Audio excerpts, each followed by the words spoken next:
Police वालों को साफ मना कर देना था कि 302 लगा ही नहीं सकते सारा, लेकिन उन्होंने सबके अगेंस्ट 302 लगा के सबको बंद किया। सिर्फ एक extortion, this is the simple case of extortion, जिसकी वजह से उस बेचारी बच्ची की जान गई। साइड एलिमेंट्स होते हैं ना, आप उनको जो भी कहिए, इनके पर्सनल इंटरेस्ट होते हैं, ये जाकर चढ़ाते हैं लोग। इस चीज़ के लिए अवेयरनेस होनी चाहिए, जैसे प्राइम मिनिस्टर हर चीज़ के लिए बोलते हैं, इसके लिए भी बोले एक बार कि डॉक्टर्स को आप भगवान ना बनाओ, डॉक्टर को इंसान बनाओ। डॉक्टर इस समय बड़े प्रेशर में हैं कि पेशेंट को इलाज करें कि क्या करके खुद को बचाएं। खुद को बचाते हैं तो पेशेंट सफ़र करता है, पेशेंट को बचाते हैं तो खुद सफ़र करते हैं। अरे आप किसी के साथ मारपीट नहीं कर सकते हो लॉफुली, तो डॉक्टर के साथ कैसे मारपीट कर सकते हो, है ना? हम सब चाहते हैं कि हमारे नेक्स्ट जनरेशन कोई डॉक्टर ना बने, और really patients will feel even worse. जो अच्छे डॉक्टर्स जब हम सब क्विट करना शुरू कर देंगे medical practice, then really it will become very difficult for common population. और उसके बच्चे छोटे छोटे बच्चे हैं जो कि अनाथ हो गए, तो इसके अगेंस्ट तो गवर्नमेंट को बहुत स्ट्रिक्ट एक्शन लेना चाहिए। बैंक साथी दे रहा है 50,000 रुपए तक कमाने का शानदार मौका, और वो भी बिना किसी इन्वेस्टमेंट के। आज ही बैंक साथी ऐप डाउनलोड करें। नमस्कार, मैं दिव्या और इस वक्त आप देख रहे हैं झलको दिल्ली। राजस्थान में जिस तरीके से अर्चना शर्मा ने आत्महत्या कर ली, उसको लेकर कहीं ना कहीं पूरे देश भर में अलग अलग अस्पतालों के अंदर डॉक्टर्स हड़ताल पर मौजूद है, और इस वक्त हम दिल्ली के डीडीयू अस्पताल में मौजूद हैं। आप देखेंगे यहाँ पर भी न्याय दिलाने की मांग की जा रही है अर्चना शर्मा को। एक डॉक्टर हमारे साथ है। सर, क्या नाम है आप? Doctor Anil Agarwal. Doctor Anil sir, आज आप लोग यहाँ प्रोटेस्ट कर रहे हैं इंसाफ दिलाने के लिए, क्या कहेंगे? बिल्कुल, ये जो हत्या हुई है अर्चना शर्मा की, ये एक बहुत ही दुर्भाग्यजनक बात है, क्योंकि किसी भी पेशेंट की मौत होना किसी भी नर्सिंग होम में कोई इंटेंशन नहीं होती डॉक्टर की कि वो उसकी मौत चाहता है, वो अपनी तरफ से पूरा इलाज करता है। स्पेशली इस केस में तो उसी लेडी का पहले भी सिजेरियन वहीं हुआ था, 2 जगह से उसको रिफ्यूज़ किया गया था, 2 अस्पतालों से। उसके बावजूद फिर अर्चना शर्मा ने हिम्मत दिखाई और उसको लिया। डिलीवरी भी ठीक ठाक हो गई, बट उसके बाद ब्लीडिंग हुई, पोस्टपार्टल हेमरेज जिसको बोलते हैं। ये किसी के हाथ में नहीं होता। 2 ब्लड भी दिए गए उसको, उसके बावजूद उसकी जान नहीं बची। पेशेंट्स के अटेंडेंट पूरे सेटिस्फाइड थे, वो देख रहे थे कि डॉक्टर साहब लगे हुए हैं पूरे टाइम पे। वो बॉडी को घर भी ले गए थे अपनी, लेकिन उसके बाद एक दुर्भाग्यजनक घटना जिसे कह सकते हैं अपने यहाँ हिंदुस्तान में होती है। कोई पॉलिटिशियन लोकल वहाँ के आ गए बीच में, उन्होंने जाके उसको बोला जी नहीं तू तो चल वापस वहाँ चल, वहाँ लाश को रखते हैं, तेरे को 20 लाख रुपए दिलाएंगे, 40 लाख रुपए दिलाएंगे, और वो लाश को उठा के वापस वहाँ लेके आए। उसी पॉलिटिशियन ने पुलिस के ऊपर दबाव बनाया, और पुलिस ने 302 में मामला दर्ज किया, जो कि इलीगल है। 302 दफ़ा लग ही नहीं सकती डॉक्टर के ऊपर, because this is not a murder. ये सुप्रीम कोर्ट का डिसीजन है कि पहले 304A लगती थी, लेकिन अब वो भी नहीं लग सकती, क्योंकि जब तक बोर्ड नहीं बैठेगा। सुप्रीम कोर्ट ने क्लियरली इंस्ट्रक्शन दे रखी हैं, किसी भी मेडिकल डेथ में पहले एक मेडिकल बोर्ड बैठेगा जिसमें स्पेशलिस्ट होंगे उस ब्रांच के, वो डिसीजन देंगे कि नेग्लिजेंस है कि नहीं है।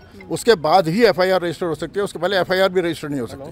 बट इस केस में ज़बरदस्ती FIR रजिस्टर की गई। डॉक्टर को धमकाया गया, लेडी डॉक्टर को भी धमकाया गया कि तू चल जेल में देखेंगे तेरे को, तेरे साथ कैसा व्यवहार होगा, और नहीं तो 40 लाख रुपया दे, 20 लाख रुपया दे। ये सब बातें कही गई उससे उस लेडी ने घबरा कर, नेचुरली देखो एक छोटी लेडी है जिसके छोटे छोटे बच्चे हैं, वो डर ही जाते हैं, तो उसने डर के आत्महत्या कर ली। इतना बड़ा स्टेप उसको लेना पड़ा, जो कि एक बहुत बड़ा धब्बा है इंडिया में मेडिकल प्रैक्टिस के लिए। क्योंकि इस तरीके से अगर बात करेंगे आप लोग, तो हम डॉक्टर किसी सीरियस मरीज़ को देखेंगे ही नहीं, किसी सीरियस मरीज़ को लेंगे ही नहीं, तो फिर कहाँ जाओगे आप? तो फिर तो मौत सड़क पे होंगी ना सारी। तो हम लोग अपनी सुख सुविधा को दांव पे लगाकर सीरियस मरीज़ को लेते हैं, 10-10 घंटे 12-12 घंटे उसके साथ लगे रहते हैं, उसको बचाने की कोशिश करते हैं, और ज़्यादातर 90% मरीज़ बच भी जाते हैं। But naturally you can not save everyone. किसी की तो डेथ होनी ही है ना, तो उसका मतलब ये नहीं है कि डॉक्टर ने उसको मार दिया। यहाँ तो ये है ना कि सड़क पे एक्सीडेंट हुआ, मरने लायक हालत में डॉक्टर के यहाँ लाए, तो वो कहेंगे क्या कि सड़क का एक्सीडेंट नहीं, डॉक्टर ने मार दिया। तो ये एक बहुत गलत धारणा है लोगों के बीच में, जिसको हम लोगों को बदलना है। उसी के लिए हम लोग IMA, DMA, Indian medical association और दिल्ली मेडिकल एसोसिएशन की तरफ से धरना कर रहे हैं। ये 5 जगह हो रहा है दिल्ली में, ईस्ट, वेस्ट, साउथ, नॉर्थ और सेंटर में। वेस्ट का यहाँ पे हो रहा है, जिसमें वेस्ट टाउन ब्रांच है, जनकपुरी ब्रांच है, और हमारी IMA द्वारका ब्रांच है, और DDU हॉस्पिटल वाले हैं। सर, एक सुसाइड नोट में मिला था, जिस नोट के अंदर उसमें लिखा हुआ था कि मेरी आत्महत्या ही मेरी बेगुनाही का सबूत है। बिल्कुल, ये और शो करता है कि उसकी कोई गलती नहीं थी, और उसको बेमतलब पे आत्महत्या करनी पड़ी। उसने लिखा भी है कि मेरे बच्चों को पीछे से देख लिया जाए। तो हम लोगों की IMA की कुछ डिमांड्स हैं अब सरकार से। एक तो any act, central act should be there against violence, the family should be compensated, और इस तरीके के जो पॉलिटिशियंस हैं और जो पुलिस वाले हैं जिन्होंने गलती की है, उनकी अरेस्ट होनी चाहिए। ऐसी चीज़ दोबारा बाद में रिपीट नहीं होनी चाहिए। लालसोट की जनता को डॉक्टर सेवा दे रही थी ना, अब वहाँ पे कोई डॉक्टर नहीं जाएगा तो अल्टीमेट तो पेशेंट सफर है, लेकिन पेशेंट समझ नहीं रहा। अब लालसोट में क्या होगा, कोई डॉक्टर नहीं, वो बेचारी qualified MD gynae gold medallist है, प्रोफेसर के रैंक से गांधीनगर से जाके लालसोट में शी वाज गिविंग सर्विसेज। अब वहाँ कोई डॉक्टर नहीं है, लेकिन जनता को ये समझ नहीं आ रहा। जनता को तो वहाँ कोई, अब कोई पीपे से लोग मरेंगे, पेशेंट उसने क्यों गई, वो क्यों गई वहाँ पे लालसोट में। उसके फादर इन लॉ ने कहा कि यहाँ कोई हेल्थ केयर नहीं है, यहाँ से पेशेंट जाते हैं तो जयपुर मर जाते हैं। उसने पता नहीं हज़ारों पेशेंट्स की जान बचाई होगी, लेकिन अब वो जनता वहाँ से वंचित है। लेकिन जनता कभी नहीं समझेगी कि हम उस हेल्थ केयर से, उस एक्सपर्ट डॉक्टर के, इतनी क्वालिफाइड डॉक्टर इतने गाँव में बैठ के प्रैक्टिस करी थी, उसको तो एक गोल्ड मेडल देना चाहिए था कि she is working in such rural areas, और उसके बाद उसको इस तरीके से प्रताड़ित करके मारा गया। अभी तक सरकार की तरफ से कोई प्रतिक्रिया नहीं आई है इस पर। यही तो प्रॉब्लम है, सरकार डॉक्टर्स की कभी सुनती ही नहीं है। सरकार डॉक्टर, यही तो ट्रेजेडी है। अभी कोरोना काल में भी देखा डॉक्टर्स पर हमले हुए जगह जगह पर, और फिर भी वो इसीलिए तो हम यहाँ इकट्ठे हुए हैं कि दुख हमारे को सुने, कोई हमारे लिए सुने, सरकार सुने हमारे लिए, हमारे नेता। एक तरफ आप लोगों को डॉक्टर का हस्बैंड डिसाइड करने वाले होते हैं, जनता ऐसे नहीं करती जाके अटैक, ये उसको पीछे से चढ़ाने वाले लोग होते हैं जो ये करवाते हैं, उनके पर्सनल इंटरेस्ट होते हैं, चाहे वो मनी हो या और फैक्टर्स हो, ये चढ़ाने वाले लोग हैं। आम जनता डॉक्टर पे फेथ करती है, डॉक्टर के पास जाती है, उनसे इलाज कराती है, they have full faith in doctors. एक डॉक्टर अगर उसके पास अपेंडिसाइटिस का पेशेंट आता है, वो उसको इधर उधर करके नहीं करता है, सीधा अपेंडिसेक्टमी ही करता है विदाउट फीलिंग कि क्या हो रहा है। तो ऐसे ही अब FIR लॉन्च कर रहे हो, कल अरेस्ट करोगे, डॉक्टर को तो उन्होंने तभी अरेस्ट कर लिया, तो उसको भी, पुलिस वालों को भी अरेस्ट करो ना। FIR करके फिर एक पैनल बैठेगा, फिर उसकी क्या पैनल की रीडिंग आनी हम सबको पता है। आप, ये सारा एक नेटवर्क है जो हमारे को एक आई वॉश कर रहे हैं, so we are against that. कोई बच्चा आज, हमारे बच्चों में से हमारे बच्चे ये तैयार नहीं है कि हम डॉक्टर बन जाएं, क्योंकि वो हमें देखते हैं हम कितना परेशान हो रहे हैं। तो बात ये है कि सेंट्रली जो है रूल्स इंडिया में, ऑल ओवर इंडिया इस तरह से बनने चाहिए कि डॉक्टर्स की प्रोटेक्शन हो, उनके ऊपर इतना हैरेसमेंट ना हो। हम जो भी करते हैं गुड फेथ में करते हैं। कोई भी डॉक्टर जो 6 साल की पढ़ाई कर रहा है वो ये सोच के काम नहीं करता कि भैया कल वो पेशेंट आएगा मैं उसके साथ ऐसा ऐसा ऐसा करूँगा। We really live a life for that. हम अपने बच्चों को छोड़ के उनके ऊपर ध्यान देते हैं, हम रात रात भर जग के काम करते हैं। तो अगर हमारे ऊपर प्रोटेक्शन नहीं होगा तो हम तो हाथ लगाना बंद कर देंगे। कल को ऐसा कोई प्रीवियस 2 सीजन आएगा तो मैं तो कहूँगी भैया तुम सरकारी चले जाओ, शायद वहाँ के डॉक्टर बचे हुए होंगे, मेरे तो कोई प्रोटेक्शन नहीं है मेरे ऊपर, तो मैं क्या करूँगी, क्यों करूँगी मैं।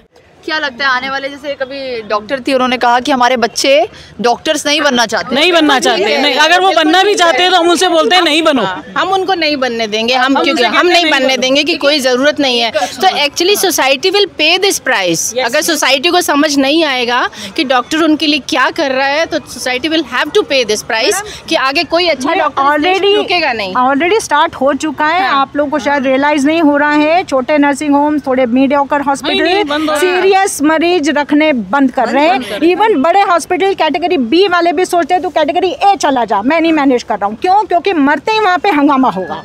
तो पीपल आर रेफरिंग पेशेंट्स और ये हो रहा है, it's a fact. Her patient हमारे लिए इम्पोर्टेंट है।